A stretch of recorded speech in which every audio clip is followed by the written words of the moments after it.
This time on The Gadget Show. Otis and I face a head-to-head race across England to find out if it's possible nowadays to lead a totally wireless life. And their challenge reaches its climax in a spectacular chase across a very big, steep quarry. This is fantastic! Also this time, John Bentley and top chef Simon Rimmer get to grips with some very intelligent ovens. It's certainly roasted. And I'll be checking out the very best browser games you can play for free.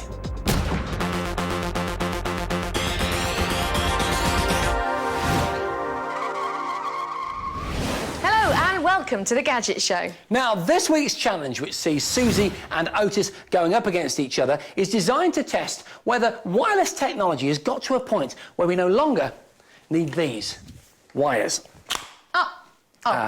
Put it back in. Shall I put it back in? OK, here we go. Good. What we actually mean by wireless is anything at all that transmits anything between 2 points without a wire or a cable, or indeed any physical connection.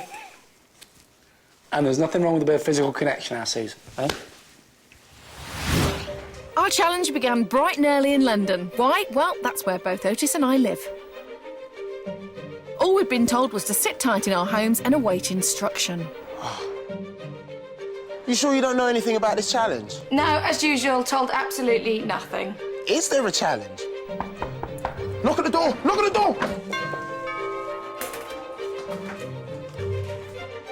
The Gadget Show Wireless Challenge. During the next 48 hours, Your challenge is to survive using only wireless technology. using only wired technology. We were being pitted head-to-head in a wireless versus wired challenge. And for me, that meant I could only use technology that was plugged in with a cable. Whilst I had all the latest wireless gadgetry at my disposal, all I had to do was make sure everything I used worked without wires. Your first task is a race You must get to Smeaton's Tower before Susie. before Otis. Now pack an overnight bag. You must leave your house in 5 minutes. P.S. Transport to escape London Awaits in a car park. on Dillon Lane. Right, I better get my bag sorted. Right. Got to find out where Smeaton's Tower is, so I'm going to use the mobile phone. Since I own a 3G phone with full access to the internet, within minutes I had the answer. That's right, Smeaton's Tower. It's a lighthouse in Plymouth. In fact, I'd found out that Smeaton's Tower is a 72-foot lighthouse, and as it was 180 miles from London, getting there would be quite a challenge. I still had no idea what Smeaton's Tower was because my home internet connection is wireless and I couldn't find an Ethernet cable to wire my laptop in directly. Of course, Wi-Fi was my friend, and I was going to exploit it to the max. This T-shirt will let me know how close I am to a Wi-Fi signal. The stronger the signal, the more bars on the T-shirt light up. Look at that. Hey, brilliant. That's because I'm very close to one right now. Okay, just gonna pop that on if you wouldn't mind.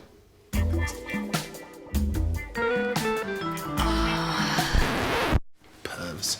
The race is on! Having failed to find an Ethernet cable in the 5 minutes allowed for us to pack a bag, I had to leave my house with no clue where I was going. I was already feeling the pressure.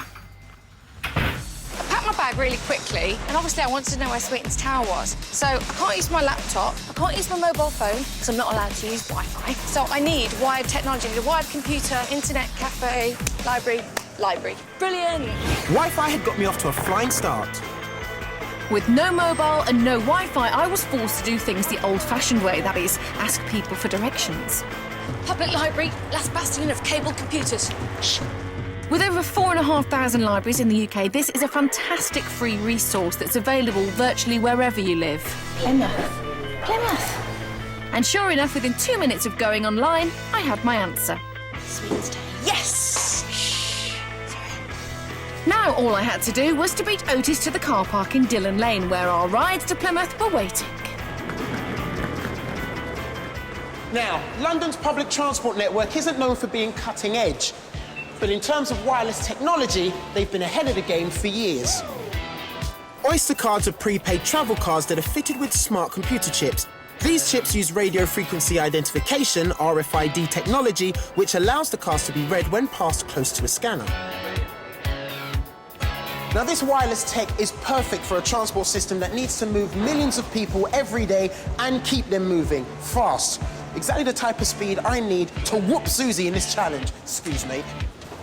This technology is proving surprisingly versatile. Oyster-style chips are already used in passports, pet tags, and in the retail business. And early next year, you could be carrying one around in your phone. Nokia have teamed up with Barclaycard to make a mobile phone come credit card. Just place the phone on an RFID terminal and seconds later your bill is paid. With the help of all this wireless technology, I was already halfway on my journey to the car park. Whilst I was having a nightmare using just wired technology. The last time I was in a phone box, I was a teenager. In fact, there was a few of us in it. No, let's not go there. Hey, could you get a taxi, please? From the tube, I still had a 30-minute walk to where our transport was parked, but by picking up Google Maps wirelessly on my BlackBerry, I was sure I'd have no trouble finding the address. And I was now hot on Otis's heels thanks to the hardwired knowledge of a London cabbie. Waiting for us in the car park was a 500 brake horsepower Lamborghini and a 50 brake horsepower electric smart. And because I got there first, I thought I had the right to choose. Yes, baby, yes. Luckily, my cabbie had played a blinder and I arrived at the scene just in time to fight for the Lambo. This is clearly for me. It suits my style. That's for you. It suits your style. This suits your style because it's small and cute. Come on, in you go, come on. Oh, look what I found. A wire, which you'll need to power your car. There you go. Believe it. I'll tell you what, I'll pop it in the passenger seat for you, shall I? The wire was for charging. This was a zero-emissions, plug-in-anywhere, electric smart. And it was all mine. I suppose at least I'm doing something for the planet. Lambo Dealey, check you out. That's me. Yeah, don't puff your chest out any more than it already is puffed out. Let me tell you, you had some great tech there. I've got to say, so far, Susie, I don't know what the outcome's going to be, but I'm favouring the wireless. It's got to be said, because he's got the best toys. I even like this thing, the Barclaycard Mobile. I think this is a really great idea. So obviously we saw you presenting your phone at the checkout, as it were, to this device, but I believe you can also transfer payments phone to phone. That's right. If ever it were the case that I owed you money... Which will never, ever happen. What are you trying to say? I could repay you via Bluetooth. That's a great idea. That's right. Isn't it good? Set it up on here and you'll be alerted by text. It really is a very, very exciting technology. OK, before he starts talking about the Lamborghini again, it is time for a short break now. But after that, part 2 of our challenge, where we travel to Plymouth, and Smeaton's Tower is well worth sticking around for. It's exciting, and there's a few surprises for both of us. And I would wager more of those surprises are for me. Yeah, mainly for him. There's fast cars, small cars, trains, boats, and quite a lot of frustration My phone's run out of battery. as our wireless experiment continues. And John tests 3 of the cleverest gadget cookers we've ever seen, along with top chef Simon Rimmer.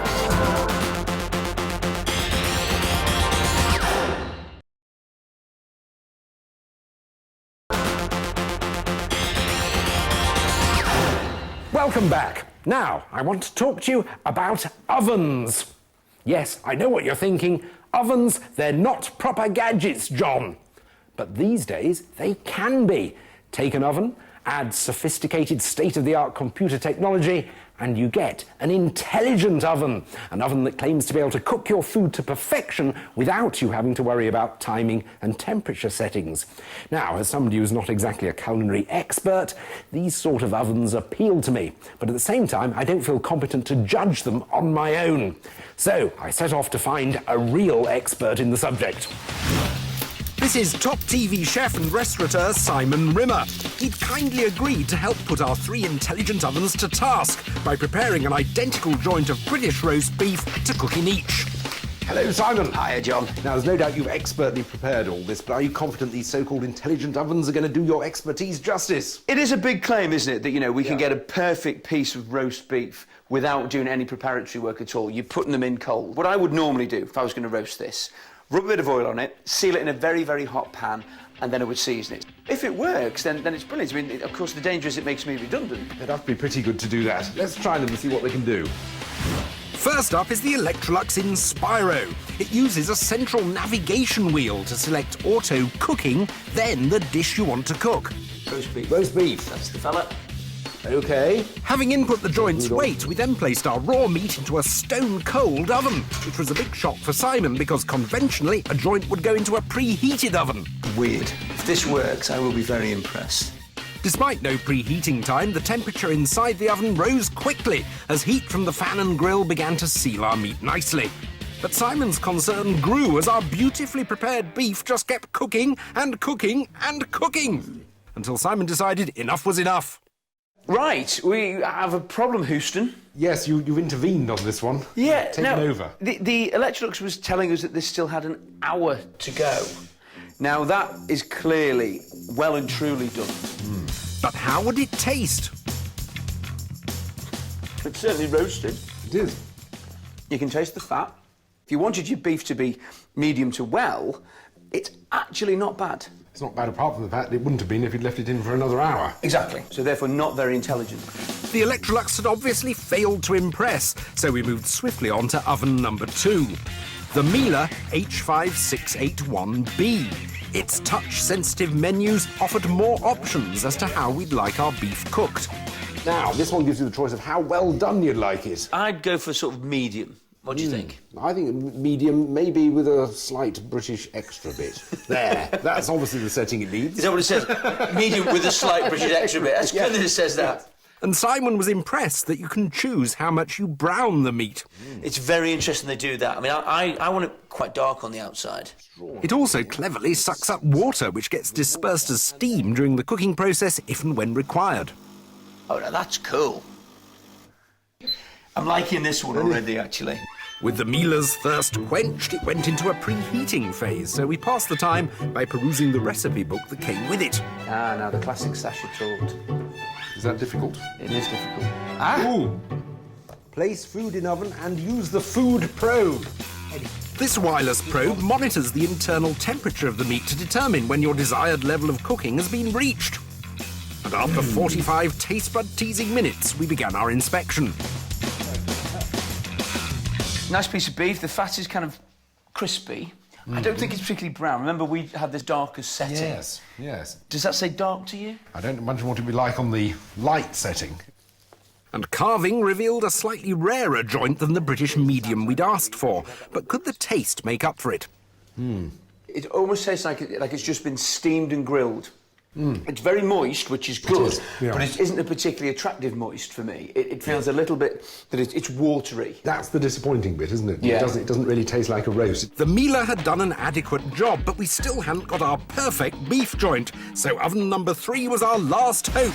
This is the Dietrich DOP895B, which sports a rather attractive tilting touch-sensitive control panel. Yeah, I'm liking this. And the so-called intelligent cooking system has pictures of food types you may want to cook. Do you know, I am thinking there is that certain element of mischief in me that says I want to choose savoury tart and cook roast beef and just see what happens. Yeah. But, resisting temptation, we selected the medium roast beef setting, placed our tray into the cold oven and started the programme.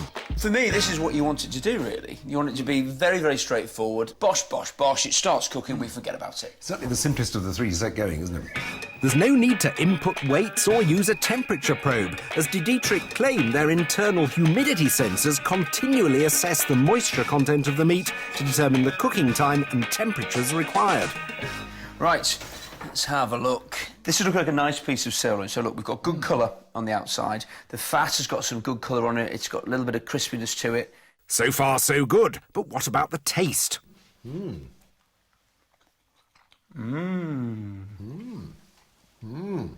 Lovely mouth appeal.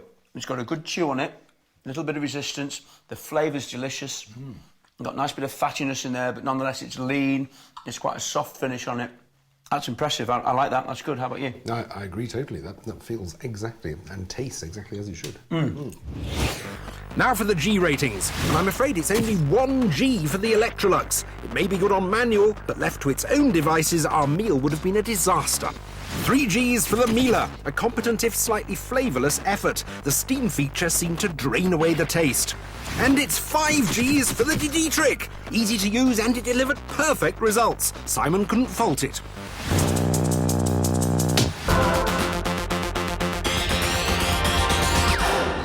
Welcome back. back, let's get straight on with this week's challenge, which, as you'll remember, is between me and him.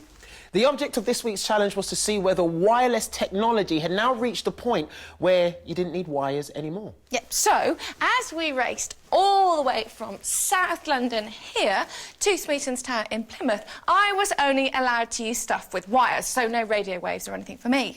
And I was only allowed to use wireless tech. Yep, so we rejoined the action as we've both got our cars ready for the race. Otis got a V10 Lamborghini LP564. And Susie had an electric smart car. So far, in our race across London, everything had gone Otis's way. He had the advantage of using wireless tech, while I was limited to wired gadgets. Hello, could I get a cab, please?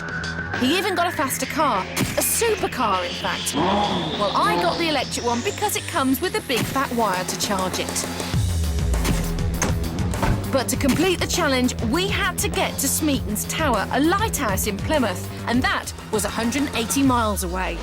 With the first obstacle being London's traffic, it was still anyone's race. You know, when I got in this, I was so disappointed that I wasn't in that Lamborghini.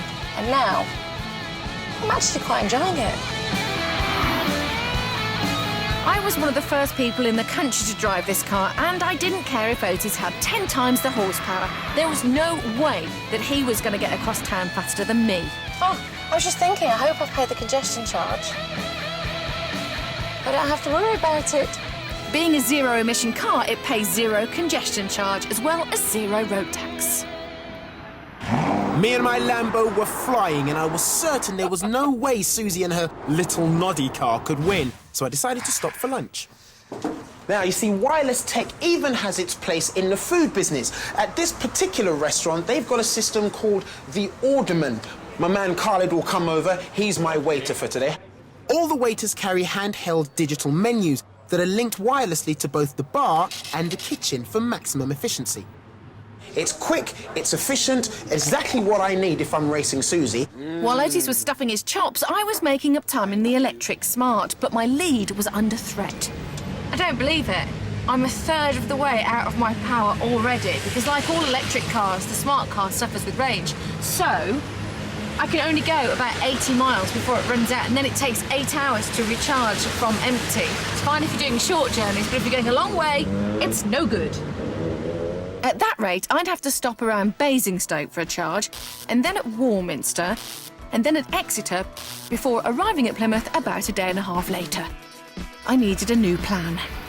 So, I'm on my way to Paddington Station, and I'm going to let the train take the strain. Back on the road, it was time to whip out my secret weapon. This is an in-car satellite navigation system with all the ease of use and functionality of a mobile phone. It's the Garmin Nuvifone G60, and it's one of the most user-friendly phones we've ever tested on the Gadget Show. The interface is brilliant, and you get a full-size sat-nav thrown in that's every bit as good as a dedicated one. With its help, I avoided the worst of London's traffic, and before I knew it, I was heading towards the M3 on the M25. I was now way behind, having doubled back to the station. Fortunately, I couldn't have timed it better. In 30 minutes, I'd be on the train heading to Plymouth, which left me plenty of time to make a wired call. How weird, I've got to get his number off my mobile. I'm not allowed to actually call him from it. Hi, Otis, it's Susie. How you doing? Hi, Susie. I'm on the M25. On the M25? Yeah, motoring along. Is it a car park? There seems to be a fair few other cars on the road at the moment. I'm getting beeps in my ear now. Yeah, my battery's going flat. That's a shame, isn't it? Because you can't charge anything up with wires. Oh, by the way, I'm not in the electric smart car anymore. I'm taking the train to Plymouth. What do you mean you're on a train? Bye. Isn't that cheating? This had changed everything for Otis. Lamborghini versus smart car was one thing, Lamborghini versus a train was another, particularly if it was on time. Suddenly, I had a chance. By the time I left the station, Otis was on the M3 just past Farnborough. He was going to take some catching. I was on a roll, though my lack of wired power was starting to become an issue. Could you please put word out around the office, please? No more phone calls, my battery's about to run out. Yes? Hello? Yeah. No, I've just told Jemmy, yes, I'm free on Sunday, yes. Hello? Hello? Danny? Yeah. Bring the wetsuit for Sunday. Hello? Who's that? Mum? Yeah? Yes, I've got both hands on the steering wheel. Yes, Mum, I'm going to be Hello? Hello? Oh, my phone's run out of battery. And I couldn't recharge it without a cable. What I needed was wireless power. Wireless power has become something of a holy grail for the gadget industry. We've even seen working prototypes on the Gadget show, but as yet, no one has made it into full production. And that's a shame because it's stopping us moving to a truly wireless existence. Until we do, we need chargers, and since I was restricted to wireless tech, there'd be no more phone calls for me. After 4 hours on the road, I was getting close, but I had to make some last-minute changes to my plans. Right, I've just found out via one of the oldest forms of wireless technology going, the radio, that there's congestion up ahead in Plymouth. So I'm going to call in a few favours and change tactic. In desperation, I turned off the Plymouth Road and headed down to Salcombe. I had a trick up my sleeve, one last-ditch attempt to win the race. I was really eating the miles as my train raced towards Plymouth. However, I just couldn't relax. You know, I can't remember the last time that I didn't have my phone with me, and I'm really genuinely missing my connection with the outside world and checking messages, checking my emails. Right over there. In my efforts to win, I was ditching the Lambo, but I'd still be arriving in Plymouth in style. Back on the train, I decided to break the boredom by buying something to eat. But that was easier said than done. Can't actually pay by card because it's wireless technology you've got there, isn't it? So I was on a power yacht, the Princess V62. Its wireless GPS navigation system would get me to Plymouth as quickly as possible. We're motoring now. We've got our speed up. I'm still confident.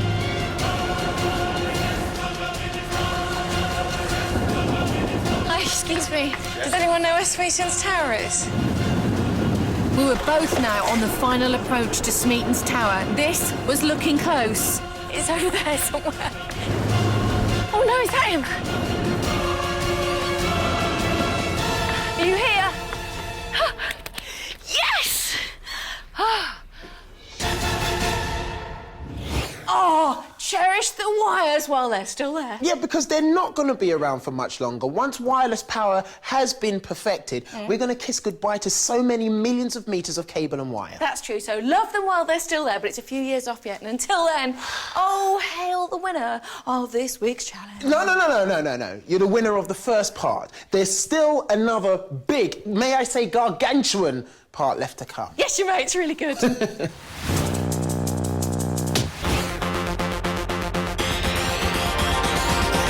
Each week on the Wall of Fame, we choose 2 iconic gadgets from one category. The cases why each should make it onto the wall are then made, and then I have the excruciatingly difficult task of deciding which one of the 2 should make it onto the wall. And this week it's all about music download services. Jason is all for Napster, whereas Susie, who's making a welcome return to the wall, is championing iTunes. There's only one music download site that truly deserves a place on the Wall of Fame. It's the most significant music download site in the history of the internet. I am, of course, talking about Napster. All right, let's be honest, it was a little bit dodgy. But this rebel shook the music industry to its core and changed the way we use and think about music forever. Napster was devised by an 18-year-old college student called Sean Fanning in the late 90s. He, like many others, was frustrated that there was no easy way to find and download music on the internet. So he sat down at his computer and worked solidly for 60 hours writing the source code for the program which became Napster. Napster combined a music search function with a file sharing system. And it's the file sharing aspect of the Napster experience that meant, effectively, whenever you're online using it, you had access to all the music on all the hard drives connected to Napster. It launched in 1999 and within 2 years had 60 million users worldwide, downloading billions and billions of tracks. The problem with Napster was that it was a bit dodgy. All right, it was very dodgy. Because when you're downloading music for free, you're often infringing copyright law. And the music industry didn't like this because it meant they were losing millions in potential revenue. So they fought back. The band Metallica sued when they discovered a demo of an unreleased track of theirs on Napster. Dr. Dre, who shared the same law firm, also sued when Napster wouldn't remove his music from their system. And then pretty much the whole American music industry went after Napster for copyright infringement. The industry won, and in July 2001, Napster was shut down. Napster lives on as an online music store, but it's the legacy of the original music file-sharing site that's important. It showed us a brilliant new way to enjoy and share our music and was fundamental in shaping the digital music era. Ah, naughty little Napster.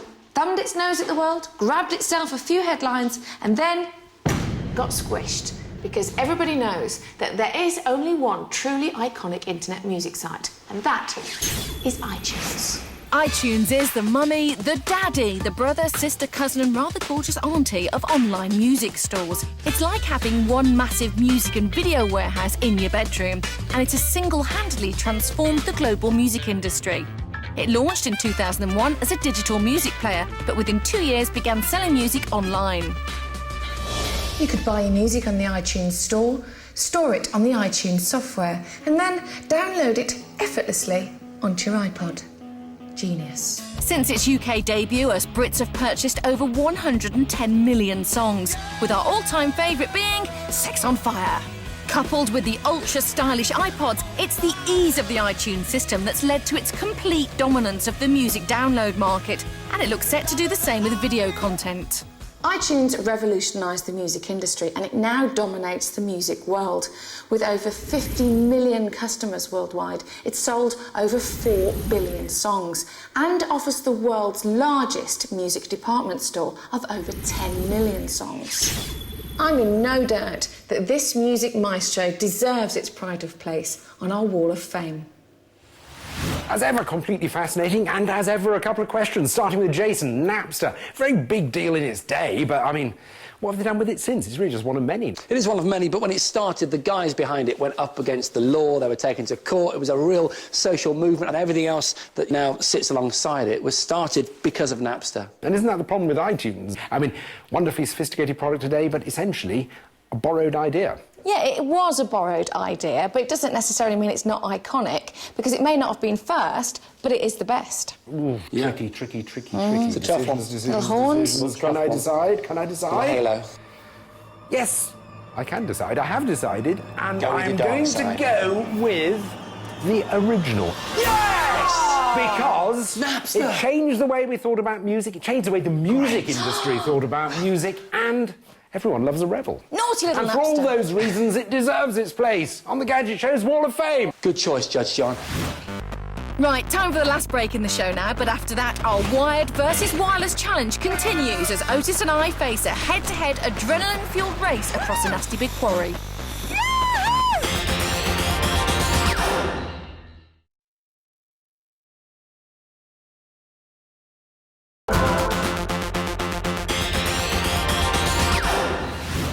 Welcome back. Now you've chosen a great time to join us because we're just about to venture into the final part of this week's challenge between Otis and Susie. Now, you probably haven't got those two pegged as extreme daredevil sports types, all right? And you'd be absolutely right. They're nothing like that, which is why it was really funny when we came up with the idea for the final part of this challenge of placing them in a quarry in the middle of Devon to take part in a very, very extreme race.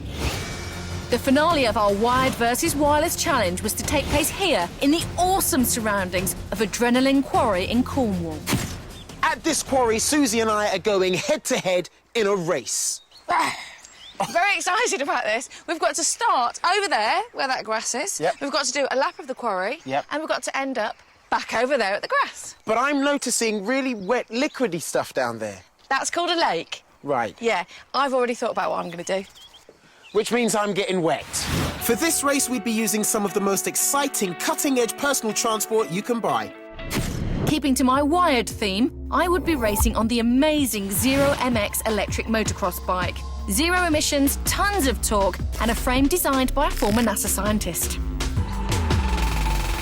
Now, quite obviously, motorbikes and water don't mix, so I'm going to ride this baby to the top of the quarry, to that zip wire. Since I was about wired tech, that zip wire would do me nicely. It sits a whopping 50 metres high above the quarry. It's the UK's longest, and once I'm strapped in, I'll speed along at 40 miles an hour, covering more than a third of a mile in under 30 seconds. And bring me back down to here, hopefully to beat Mr. Dealey. I was taking a much more direct route, namely straight across the lake. For that, I had a brilliant bit of wireless tech called the Hovery BMO, which is a fully portable hovercraft that can fit in the boot of your car. That is my hovercraft. I've got to put it together myself. I'm told it's normally a two-man job, but it only takes 4 to 5 minutes. 5 minutes? Yeah. You better be quicker than that. Have you any idea how much longer your route around the quarry is than mine? Do you know how much faster I am than you? No. The time for talking was over. Otis had beaten me across London, but I'd beaten him to the lighthouse in Plymouth. We were now racing for much more than honour. We were racing for glory. 3, 2, 1, go! As I started tugging my hovercraft out of the boot, That's heavy. Susie had silently shot off on her electric bike and she was quickly out of sight. The Zero MX is really light. It's made of super lightweight aircraft aluminium. It's 70 kilos. It's about half the weight of a normal bike. It has 21 brake horsepower and it really flies. Otis was bound to lose. Right, like I said earlier, it is a two-man job. While Susie was halfway up the hill, I was bolting my craft together. It was surprisingly easy, and within a couple of minutes, we were fitting the engines. Oh, I have to say, over all these bumps, the suspension is actually pretty good. I don't know how Otis has got on setting up his hovercraft. I've got to get up this hill before he's done it. A few tweaks here and there. Got to get to the top of the hill fast as ever. And then it was just the seat. Oh, I've got to get off this bike quick. Time to go. Quick. Get me strapped in. As Susie was getting into her harness, I was finally taken to the water. Come on. The BMO was great. It's powered by two 6.5 brake horsepower Honda engines, which doesn't sound a lot, but it really shifts. The only problem is you need to keep it virtually flat out to turn. It takes a lot of guts to keep it going when you're running out of quarry, but I did it. I was on the home straight, but where was Susie?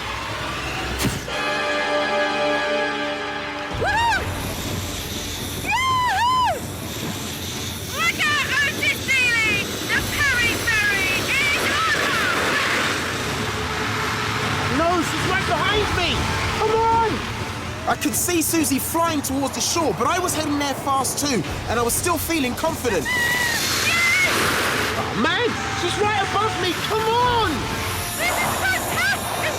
Are you going to win? I had to unhook and run to the finish line. Quick, quick. Quick, get this off me. It's catching me up. It's catching me up. Whilst all I had to do was park up and jump off. Yes, yes. This is so sweet.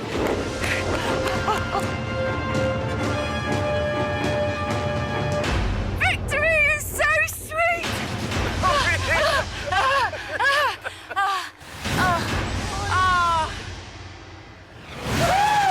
Oh, yeah!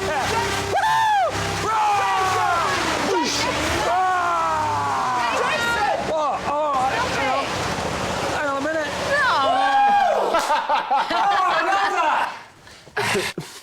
Aren't you a little bit jealous? I'm a little lot jealous, actually. Oh, it's a great challenge. All three of those technologies looked amazing. I love the Zero MX. Yeah. I'm right up for that electric motorbike. But I've got to say, the old zip fly thingy, that was brilliant. Do you know, I loved it so much, I think I went down it about 25 times. You went out there with your one-handed camera move. That was really quite cool. Thank Very you. slick. Multitasking. And you know what? You turned this like a pro. Even Yeah. in my little skint there, I can feel how hard it is. Really So difficult. difficult. You've really got to lean into every turn you make. Yeah, but- but, you know, ultimately... Ultimately, there is only ever one winner. Unfortunately, you're the loser, my friend. Yeah, I know. Susie Perry wins this week's challenge. And on that joyous note, I have to say that is all we've got time for this week. But of course, we'll be back very soon. See you there. Next time on The Gadget Show. Otis and Jason face the daunting challenge of learning a brand new skill online. Can I become a good enough cook to impress top chef Anthony Worrell Thompson? And can Otis learn the guitar well enough to perform live on stage at a festival?